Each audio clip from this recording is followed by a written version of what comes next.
Is your silver and black season already over? You are Locked On Spurs, your daily San Antonio Spurs podcast. Part of the Locked On Podcast Network, your team every day. Hey guys, this is Jason David Frank, the Green Ranger, and you are listening to Locked On Spurs with Jeff Garcia. It's morphin' time. Welcome back to Locked On Spurs, right here on the Locked On NBA Network. I'm your host, Jeff Garcia, Spurs writer for Kens by San Antonio. Glad to have you back. Hey, Spurs are still on their day off. They resume, I believe, tomorrow, which I'm listening to this show, versus Houston. They've now a couple of days, but the point is that I'm pretty sure they're loving this break. Rest up, heal up, get some of those injuries out of the system, and they come back 100% because the Spurs are on a losing streak, 11 games straight, which begs the question, is this season already a bust? And if so, what should the direction be moving forward? And we're going to play a game with our guest. Win or loss, when will the losing streak end? Who is joining me today? He is my colleague over at Kens 5 San Antonio. He is Tom Petrini, making his return after a few attempts to get him on. Just bad timing, Tom. I'm just a busy guy, but I figured I could squeeze you in today, Jeff. I love coming on. By the way, I heard a rumor that you're surrounded by a bunch of puppies right now. Puppies is a strong word. It's probably 150 pounds of dog around me right now. So if you hear some labored breathing, that's probably not me. But yeah, this is a family show, very Tom. sweet. They got that dog in them for sure. I hope there's no other heavy breathing for other reasons, because this is a family show, Tom. Well, I'm getting over a little something, but you know, I'll try to keep it clean for you. Well, before we get going, I want to thank everybody for making Locked On Spurs your first listen every day. We are free and available wherever you get podcasts. Yeah. For everybody who's been asking me or wondering, we tried to get Tom on about 2 or 3 times, 2-3 attempts. Just the scheduling has just been bad. Finally, he's able to come back. He's like he said, he's a busy man. He has dogs, he has work, and you can make sure you follow all his work on his Twitter at Real Tom Petrini. Make sure you do that right now. Before we dive into our first segment, Tom, how are you doing in this long losing streak? Par for the course for this season? I'm fine. I'm doing fine because I came into this season with reasonable expectations. I think if you're not doing fine, you may not have come into the season with reasonable expectations. You didn't read the memo before the season started. Yeah, right. Definitely. Yeah. Which, well, you know, it's funny when I sent Tom the itinerary for today, or the rundown, I made it very clear. I go, look, Tom, I'm going to ask you a very stupid question to start off, but it begs the question nevertheless, because of the Spurs and the situation right now. You know, the last team in the West, one of the worst records in the league, 11-game losing streak. I mean, it's just been bad. It's the last 11 games and likely is going to continue throughout the season. Stupid question, Tom, but is this season already a bust? And can it be salvaged? I mean, I guess it depends on your definition of bust and salvaged, right? Yeah. I mean, I don't. They're a bottom 3 team in the league right now, and it behooves them to be a bottom 3 team in the league right now. Yes, it does. So, you know, I mean, it is what it is.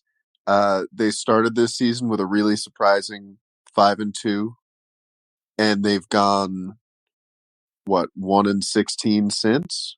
Mm-hmm. It's not always going to be this horrible to watch. I think this team is going to get healthier, get a little more comfortable together. Mm-hmm. I think they'll, you know, there'll probably be fewer games where they're getting blown out by 40 points. But if you're holding out hope that somehow this team's going to make the play-in and then make a dark horse, like, stop. Yeah. You know, you're kidding yourself. Mm-hmm. You're lying to yourself. Yeah. That, you know, Greg Popovich said it at the beginning of the year. This team is probably not going to win a title. You know, they are a basketball academy right now. They're a development team. You're right, and they're going to continue to develop. I mean, we're seeing Devin Vassell play really well. We're seeing Keldon Johnson really struggle right now. I think when he gets back on track, this team will look a little better. When the team gets healthier, they'll look a little better. But I think especially after that 5-2 start, there were some people who were like, "Whoa, maybe they're better than we thought." You know, maybe they make some moves at the deadline, get some talent in, make a push. I hope that this recent run of games has quashed any of that.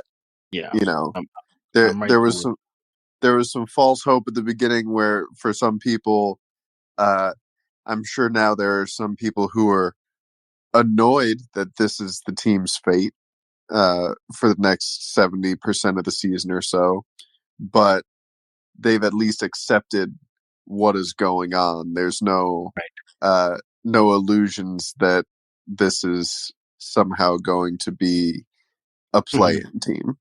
Yeah, they are not even close to that. Granted, maybe fortunes do change. Maybe that early start to the season was indicative of what this team can do when at full power / health.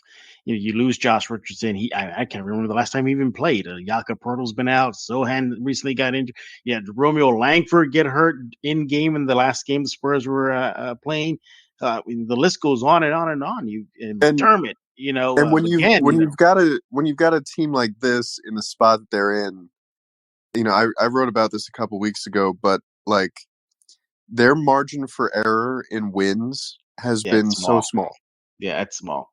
It's they have to be healthy and they have to be playing really well to have a chance at winning. Yeah, and individually too, all of them got to be on their A game. Like if just one cog is slipping out of that machine, yeah, it could be for a long night. Right, and if there's an injury, especially to a guy like Poeltl, forget about it. Yeah, it's just not going to happen that night. So I know, and you look at it. You look at Poeltl, for example. That spacing that's gone, that's paint protection that's gone, that's solid picks to free up a guy like Keldon for wide open looks from the 3 line or beyond, or closer in, I should say. Yeah, he's been one of their best passers this year too. Yeah, he ranks among the teams. Offense. Yeah. It's funny. We had the season. We were talking about Poeltl, saying, "Well, Poeltl is what he is now. This point in his NBA career. Lo and behold, he ups his assist. So he found a way to contribute and up his game this season. But Tom, you got to wonder. You're starting to see it already. Little by little, Vassell openly admits that the losses are getting to him. Even that interview after the recent one of the losses in the streak, he was clutching his arm a lot. He was scratching it. He was kind of shaking his neck back and forth. Trey Jones he looks.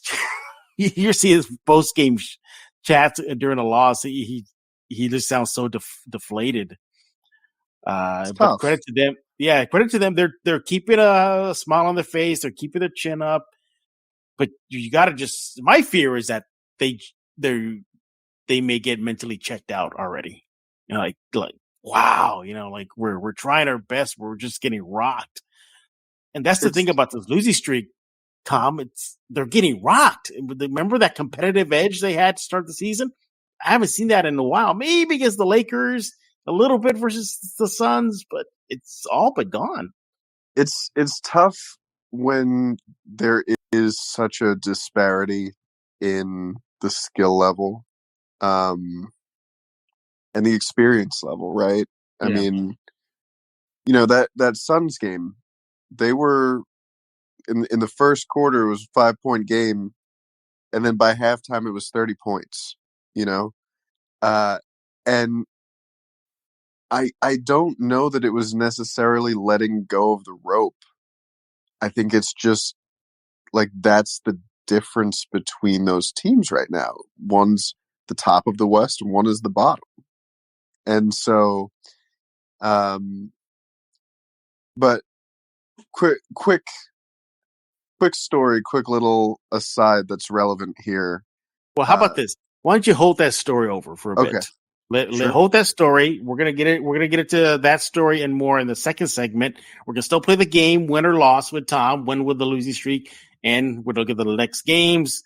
If it's time for the Spurs to just call it a day and shoot for that Wemby or that top 3 pick. Well, we'll talk about that and much more in this episode of Locked On Spurs. But I want to talk to you about Prize Picks. Prize Picks is a daily fantasy app you got to download right now. So what is it? Well, basically, this is how it works. So you pick 2 to 6 players, and if they go on to score more or less than their Prize Picks projection, you go in up to 25 times your money on any entry. You're not competing against other people. It's just you versus the projections available. Prize Picks offers projections on any sport that you watch: NBA, NFL, MLB, NHL, PGA, college football, men's basketball, Euro basketball, cricket. Yes, I said cricket, disc golf, and much, much more. They got it all over at Prize Picks. Entries can be made in 60 seconds or less. It's that simple, that easy. Fast and safe withdrawals, currently operational in over 30 states and Canada. So here's what you got to do. Download the Prize Picks app or go to prizepicks.com to sign up and play daily fantasy sports. First-time users can get themselves a 100% instant deposit match up to $100. You got to use promo code LOCKEDON in order to get that. So if you deposit $100, Prize Picks gives you $100. You give them $50, well, they're going to deposit you another $50. That simple. Don't forget to use promo code LOCKEDON at sign in for an instant deposit match up to $100. We're back right here on Locked On Spurs, talking with my colleague over at Kens 5 San Antonio. He is Tom Petrini. And once again, thank you for making Locked On Spurs your first listen today. Second listen, check out Locked On Sports Today. From the games that matter the most to the biggest stories in sports, they have it all at Locked On Sports Today, available on this app, YouTube, and wherever you get podcasts. So you had a story for us, Tom. Tell us your story. I do. So Spurs haven't lost this many games in a row since the late 80s. Mm-hmm. And in fact, that 13-game losing streak was the longest in franchise history. Currently at 11 games. Obviously never lost this many games in a row under Greg Popovich. Before Greg Popovich was an NBA coach, though, he was a coach at Pomona-Pitzer. And when he was a coach at Pomona-Pitzer, his first season, they went 2-22. All right? And there were times when he was doing that where he was like, I don't even know if I want to be a basketball coach. And over time, though, he built that program into a winner. And I think he's probably – I want to ask him about this before the Rockets game, but I'm sure he learned things going through that experience as a much younger man than he is now that he's carrying into this year. And I mean, everybody on this team came in knowing that it would be tough to make the play-in. Mm-hmm. And understood that something like this could probably happen. And they understand that right now the focus is on their own development. So while it is really, really tough, not just for fans, but for the guys in the locker room, they don't want to be losing these games. Sure. They want to go out every night and win. Like Devin said, stop talking about that Wemby guy. We hooping. And for the first couple games, they were. But I don't think that Coach Pop will really allow the team to stop competing. And I don't think that a lot of these guys have that sort of quit in them. Excuse me. But it's going to be difficult for them to keep their heads up, but I think they're going to do it, because what else is there to do except try to get better every single game? And if you win the game, great. And that's been on the to-do list this season, for them to individually get better. Popovich recently spoke about it, saying, one of the things he likes about that he's still coaching is seeing the growth, and he singled out Devin, saying, look at Devin, he's going to get better this year. He's going to get better next year. So that's good to see. But yeah, the losses are mounting, and brace yourself, everybody. This is probably not the last losing streak they're going to have whenever they do break it. They'll probably have another one soon. But I got to ask you, Tom, let's just pretend, I don't think we have to pretend. I think we know it. It's probably not gonna. This season's not gonna end, with them at 500 or above. They might be well below 500, which begs the question: should they go ahead and already just say, you know what? Let's just stick to this, raise it up our odds to 14% as best we can, and hopefully land that number 1, number 2, number 3 pick. There's got to come a point in this season, Tom, where that goal has to overtake even individual development. If it's to get this franchise back on track, then maybe that might be the best course. Yeah, I mean, right now they're third in the race to the bottom. They're locked in a tight race. Right. Houston and Charlotte nipping at their heels, and Orlando and Detroit right ahead of them. If those two teams ahead of them get a little healthier, I mean, Magic got Paolo, Detroit has Cade. If Cade comes back, they could start winning some more games. But you look at the landscape, you look at where the Spurs are in it. Obviously, it would benefit them to have a bottom 3 record. And so you're not going to tell the guys to go out and start losing games. What you might do if you feel pressure in that race to the bottom, what you might do is, trade Jakob Poeltl. He's a glue guy. He's a talented player, a stud in his role. And he is having a career year, but as one of the best players on this team, averaging like 13 and 10. And that's probably like who he is, where he's going to be for most of his career. Obviously he does so many little things outside of the stat sheet that make things easier for his teammates, right? Obviously he's a great leader, great example guy. And a glue guy, like I said, but if you want the team to come unglued and you want a couple of first round picks to go with it, and you can get that for him, that's something that the team's going to have to consider. Right.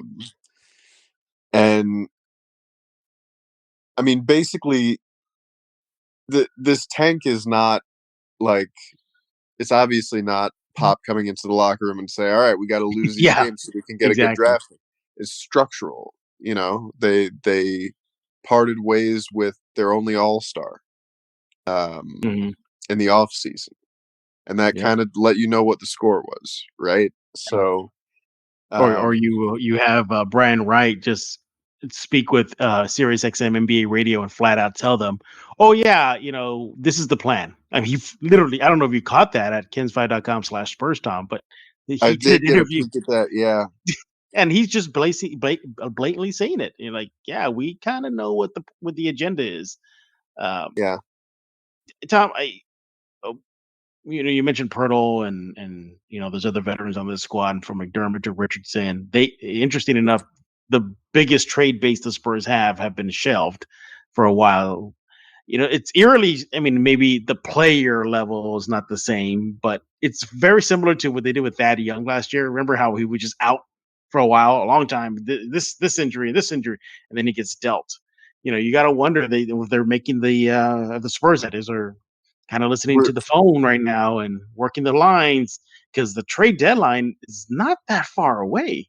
Yeah, it's February. I don't think we're quite at that point with it, but it is something that's going to be interesting to watch because, look at the MO of how this front office has operated under Brian Wright, right? I mean, from the DeMar trade to the Derek White trade, the Thaddeus Young trade, the DeJounte Murray trade, Bryn Forbes trade, yeah. It would honestly surprise me a bit. It would surprise me a lot if Yak, Doug McDermott, and Josh Richardson are all on the roster after the trade deadline. Same here. That would shock me. Yeah, especially with Pirtle, because he's perhaps the biggest trade asset they have right now. He's been on the radar reportedly for what I think the Hornets were, and the Torontos were linked to him. He, in this past offseason, says that he would like to stay in San Antonio, but he made it clear he's not sure if that is the long-term plan. So, and Mhm. if he doesn't want to stick around for what could be a long rebuild, I don't think a lot of fans would blame him. No, I don't think so either. Yeah. And so when you look at growth for players like Devin Vassell, Keldon Johnson, you're looking at playmaking, right? And Jakob Poeltl is a really great big man to pair with them as they're exploring that. So I understand that there's a good case for keeping him. But if a team comes along and offers 2 first-round picks, the Spurs are probably going to take that. Yeah, I mean, they'll have to, especially at the point in their franchise history right now where they're looking to get back to the mountaintop. Hey, we're not done talking. When we get back, we're going to play a game with Tom. When will the losing streak end?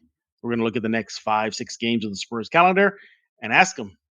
Hopefully he says the next game. We'll see. We'll definitely see. Once again, thanks for making Locked On Spurs your first listen each and every day. Hey, I want to talk to you about Bet Online. Bet Online is your number one source for sports betting information, stats, news, and analysis. Get all the latest odds and trends for every professional and amateur league out there, from football to basketball, soccer, esports. They get it all over at betonline.net. And if you love sports podcasts, you can find those at BetOnline as well. They're the fastest, the easiest way to get your betting fix. You want to go to the website today. You got yourself a mobile device, you got a laptop, you got a computer, use your friend's computer, whatever you have to do to go to betonline.net right now. Why? Because that's where the game starts. We are back with Tom Petrini. He is my colleague over at Kens5.com. Make sure to follow him on Twitter at RealTomPetrini. Yeah, we were talking about Jakob. Forgot you had a recent article about Jakob, didn't you? Yeah, no, I went back to my high school speech and debate roots, and because for that you had to write both sides of the case, right? Because you didn't know which one you'd be arguing, pro or con. And yeah, no, there's a lot to both sides, and I hate both sides in things normally, but for this I make an exception. Right. Yeah, no, had some fun writing it. A couple of Paula Abdul and Milli Vanilli puns in there. So Did you know? Of course, you knew because you're old. But when I was a kid, Paula Abdul was just an American Idol judge to me. I didn't know she had bangers. Nobody told me. Oh well, first of all, no, I'm going to go down that rabbit hole because this whole show will go off the rails. I got to tell you from The Way That You Love Me, which I think is a very underrated song that she had, to Opposites Attract. So yeah, old here. But Tom, 11-game losing streak. It's starting to wear on Spurs fans. You can see that on social media. Some of them are already starting to tune out, Tom. So already in this season, but we got to hopefully give them some good news now and play a game of win or loss. So the Spurs, again, 11-game losing streak. When will it end? Let's start looking at the calendar. Tom, are you ready? I am. Okay, the next game, the Spurs will host the Rockets this Thursday. Win or loss? So this is their best chance to win in a while. But it's not going to be that easy for a couple of reasons. One, Rockets playing Yeah. some decent basketball of late. Yeah, they have. They beat the Phoenix Suns Yep. the other night. Last night, or 2 nights ago, depending on when you're listening, they went to double overtime and knocked off the Sixers. Which, I mean, Spurs have beaten the Sixers. Sixers kind of on fraud watch, but still, talented team that on paper you would never say this Rockets team is beating. Right. Also, we've kind of seen in the last couple weeks when there is a team that's toward the bottom of the standings, and not even that close to the bottom. Like OKC is not like they're about 500 this year. A lot of guys on the injury report, and that might be a load management thing. But if you're looking at that race to the bottom, losing to the Rockets is important because not only is that a game that you're losing, but it's a game that the Rockets are not losing. so there may be some motivations at play there that might get in the way of the Spurs winning that game. It will be their best chance to win in a while and for a little while, I think. It's tough because you don't know what Spurs team you're going to get to. You can get the one that looked like they're back on track versus the Thunder. Remember that 20-point lead and they blow it, or they get the team that went into Philly and beat Philly.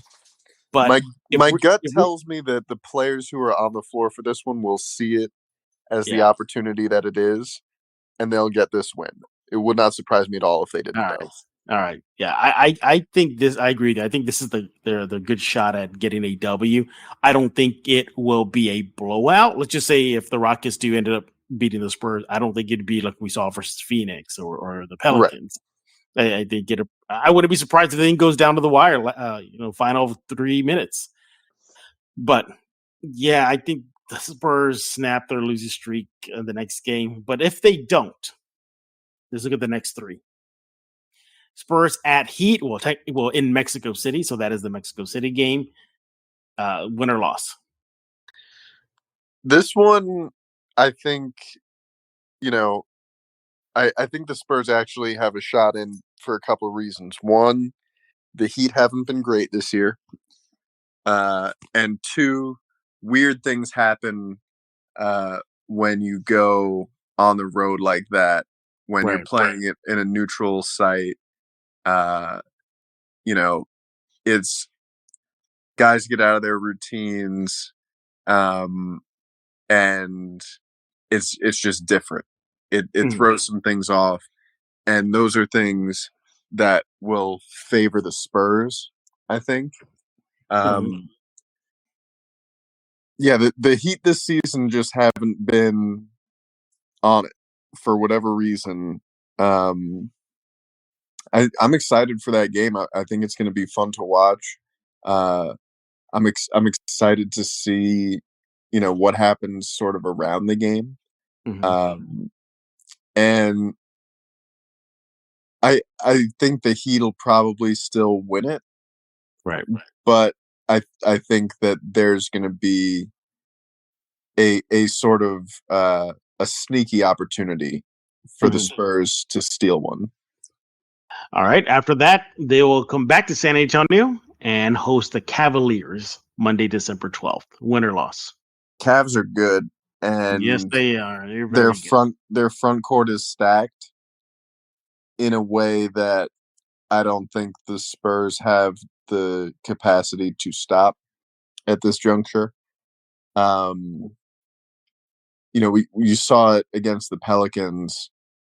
Obviously, the Cavs front line isn't quite as beefy as Zion and Jonas Valanciunas, but still, even with Pirtle in there, it's going to be tough to keep that at bay. And they've got a really good backcourt too. They're just a good team. They're just a really good team right now. Yeah. You got Donovan Mitchell, Garland. I mean, Yeah, they're stacked. yeah. Yeah, they're stacked. Yeah, and I gotta agree. I think the best shot the Spurs have at stopping this losing streak is the next game versus the Rockets. But even then, that might be again depending on the injury list because if there's no Pirtle, there's no Sohan as we've been seeing of late. And then it's going to be for a long It's their night. best chance until they play the Rockets again in 5 games or so. Yeah, exactly. Because going beyond that, after the Cavs game, it's Blazers, it's Heat again, and then you mentioned the Rockets. So it's going to get rough. And the Blazers are really good this year too. I mean, they are. They figured some stuff out. Yeah, they are. So hopefully the Spurs will stop their losing. I know Team Tank is loving this right now. I mean, they're popping their collars, Tom, and putting up Wemby pictures left and right. The thing is, like, even if you're hoping for the team to lose and get that bottom 3 record, you don't want to see it particularly this ugly, No, there isn't a really aesthetically pleasing way to do it, I guess. Well, for you and this Spurs generation, it's new to them. For me, it's not. I've seen this before. I remember the Spurs being on the just getting whacked, very similar to what we're seeing right now, back in the day, it's weird how history. It's weird how history repeats itself, Tom, because I remember them getting smoked that last time they were in a rebuild / tank bad down season. And just the parallels are just so freaky because you had injuries to a main big man, Robinson. This year it's Pirtle so far. You had different lineups. You had undersized guard leading the team, Avery Johnson, Trey Jones. It's just so weird. Just the eerily similarities between the losing streak right now, what happened back in the day. But your kids, you all grew up in decades of dominance, so I can see why it's different for y'all. Right. And I mean, especially you think about the fan base in San Antonio. I'm from New York, so like, growing up, it was like Yankees dominance, but like the Giants had sucked for a while. Like you had some exposure to other teams that weren't so good. Like you might be a Yankees fan, but also a Knicks fan, right? Yeah. so like there was some, even if it wasn't your main team, you were familiar, right? In San Antonio, there's a lot of San Antonio Spurs fans who don't care too much for other sports, and so this for many, this is going to be their first time really dealing with losing of this magnitude, and it's tough. It's not fun to watch. You can still find fun parts of it, but it is tough. And like Josh Richardson wearing a satin black jacket that says San Antonio, the Don music capital of the world. I thought that was awesome. I can actually see you wearing something like that to a game. I mean, I love me a satin jacket. I don't know if you know that about me, but I got several. Has it come down to this? We're looking at sideline players and what they're wearing. Yeah, we might have to just go shift away from game coverage, go all in on pregame fit checks. That could be a good strategy. I'll talk to the news director about that one. But yeah, I mean, there are still things going on this season. Like, I still want to see all the development. I still care about these guys and want to see how they're growing and how they're coping with this adversity. Because they know this is temporary, right? As much as it sucks now, it's temporary. And it's because it's such a young group. There's a lot of fun stuff happening that really didn't have in years past, like Jeremy Sohan roasting haters with kindness on Instagram. Are those sandals? Oh, he's hilarious, bro. Yeah. Yeah.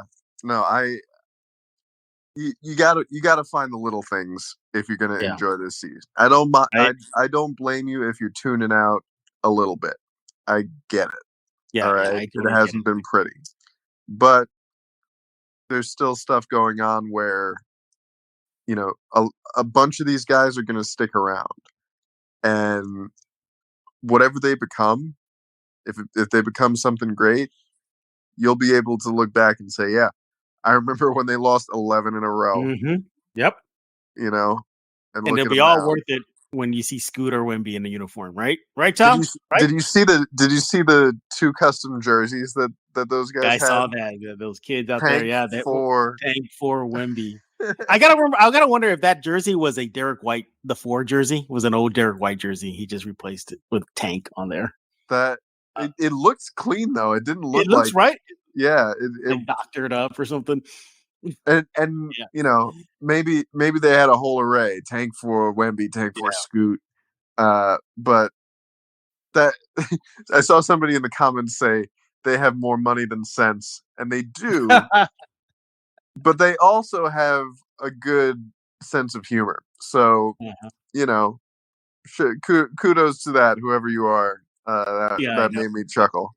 Yeah, there's a lot of Spurs. That goes back to the whole off the court stuff, from the satin jacket Richardson wore to the jerseys these fans wore, and then that one Spurs fan in OKC wearing that ridiculously oversized baseball cap. Words can't describe it on a podcast. It's just take your head, Tom, and multiply it by 100 and put a hat on that, and that's how big this hat was. I mean, it was just quick one. I showed that picture to my girlfriend, and she was like, "I don't get it." And I was, would you wear one? I was like, "Oh yeah, totally, just for giggles." She was like, "I don't get it." I was like, "It's a big hat," and she was like, "I still don't get it." And I'm like, "It's like a hat," and she's like, "Don't say it," and I'm like, "But big." And then she engaged in smacking me. But I got to get my jokes off. Yeah, I get you. No, I cannot. I know you said you would wear. I can't wear one of those. I wouldn't. No, if it's for like a one-time photo, would it unbalance you? No, you know what it. I don't. I'm very particular with caps, like just normal looking caps. I don't like those big boxy ones that the kids wear nowadays, like the real stiff kind of lid and like Elmer Fudd hunter style. Right. Yeah, I can't. And then when I go to like lids, for example, I go, well, do you have the soft caps? And like very limited. So I got to use soft caps, and then I just run them to the ground. Like I'll wear them for everything. Go to the gym, get them all sweaty. Good. Go out, wear them again. Don't wash them for days, months. I'm like, yeah, I wasted money for nothing. And plus, too, imagine wearing that cap, Tom, and you're at an arena and you're in front of people. I don't think. Oh yeah, it's not a very considerate hat for the crowd. That's for sure. No, but you know what? I gotta applaud the ingenuity and the stupidity. Yes. I kind of love it. Yes. Yeah. I mean, look, it's not like ridiculously caps are unknown to sports. I mean, I think, what are the cheeseheads for the Packers? Are big old blocks of cheese on their head. Right. You gotta love that. You gotta love that. There was, what was it? Was it years ago? No, it was. Yeah, it was years and years ago. Ben Wallace with the Pistons. I think the Pistons had like fear the fro, and they would they'll pass out fro wigs for fans. Oh, for Ben Wallace. Yeah, so my favorite novelty sports headwear that I've ever seen. My dad had it. It's somewhere. It was a Mets like batting helmet, but it was from the Subway series, and on the top was like the home run apple, and then around it there were mechanical subway cars. Like it went around in a circle around your head. Like what a ridiculous thing to wear. But Tom wants it. But Tom wants that back. Oh yeah, totally. I've got to figure out where it wound up. All right. Well, on that note, we're done talking. We want to hear from you. What do you think about the Spurs season? Is it all but done in your eyes? Can the season still be salvaged? Or maybe in your opinion, the Spurs should just go ahead and look to the future and getting those draft odds sky high as possible, up to 14%. We know that. We get that. You can let me know on Twitter at Jeff G Spurs Zone. Make sure to subscribe to Locked On Spurs wherever you get your favorite podcasts, Google Play, Stitcher, iTunes. The list goes on and on. And once again, second listen, check out Locked On Sports Today, the biggest stories, instant big reactions, big game recaps, the big take of the days. They have it all at Locked On Sports Today, available on the Odyssey app, YouTube, wherever you get podcasts, just like Locked On Spurs, Odyssey app, YouTube, the Kens 5 Plus app, and wherever you get podcasts. Tom, tell us how fans can chat with you and where they can find that cool Pirtle article you recently posted. I'm on Twitter at Real Tom Petrini. A lot of fakes out there. I don't know what's happening to my blue check mark. Yep. That's but, right. You know, I'll always be the Real Tom Petrini. Was before the blue check, will be after. And yeah, I'm writing some stuff for Ken's 5 Spurs section. Most of it is this guy here, an absolute workhorse, a legend of the game. I just hold it down. I just hold it down. Absolutely. You'll be at the next game, the Rockets game. So yes, I will be getting out to the arena. Yeah, so he'll probably have a recap. I like your see. You say that, but when I look at your recaps at the website, I'm like, there's no way I can do that. Like, that's just. I'm like, I don't know how he does it. I'm like, I can't do that. That's not my wheelhouse. That's for I sure. don't know how you do what you do, and that's what I think makes us so great together, Jeff. Because the stuff you do, I have no idea how you do it, and you know, I got my own lane that I think I'm pretty all right at. So yeah. Exactly. I think we got pretty good team coverage over at Ken's 5. I think we're knocking it out of the park. There's no reason for. I know what I get a kick out of this is when I see fans be like, "And Pirtle does this," and I'm like, "Yeah, but didn't you see that? Because Tom just wrote that like a day ago." Or how? I love that there's things that like I wouldn't even think would be stories that you turn into stories that people love. You know, I love it. I love working with you, buddy. I love coming on and talking to you. Thanks for having me. Absolutely. Hopefully, we won't have another dry spell here in Locked On Spurs. I tried. I reached out to Tom about 2-3 times.